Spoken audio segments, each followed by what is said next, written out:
মানুষের লজ্জা হ্রাস পেলে তার অন্তরের তাকওয়া ক্রমশ কমে যেতে থাকে, আর যখন তাকওয়া হারিয়ে যায় তখন অন্তর নিষ্প্রাণ হয়ে পড়ে, জীবনের উদ্দেশ্য হারিয়ে ফেলে।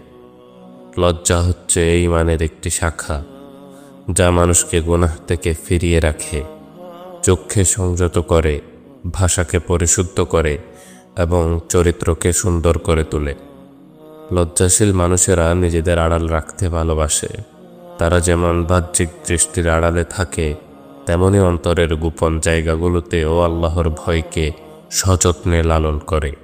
আর যারা নিজেদের আড়াল করতে শিখে, তারা ধীরে ধীরে দুনিয়ার লোক দেখানো আমল থেকে মুক্ত হয়ে যায় এবং খাঁটি তাকওয়ার পথে চলতে শুরু করে।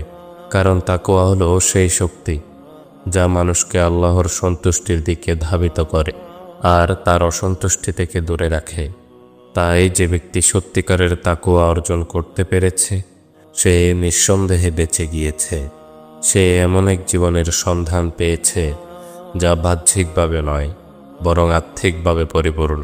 সে গুনাহ থেকে নিজেকে বাঁচাতে শিখেছে, নিজের সীমা লঙ্ঘনের ভয়কে অনুভব করেছে এবং সবচেয়ে বড় কথা, আল্লাহর কাছে নিজেকে জবাবদিহির জন্য প্রস্তুত করেছে।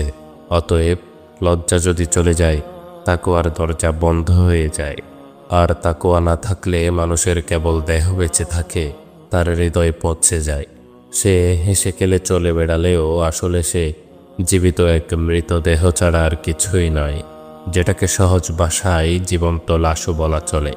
আর যে ব্যক্তি লজ্জাকে আগলে রাখে, তাকওয়াকে জীবনের সঙ্গী বানায়, সেই প্রকৃত জীবিত, সেই আল্লাহর রহমতের যোগ্য এবং সেই দুনিয়া ও আখিরাতের মুক্তির পথের যাত্রী।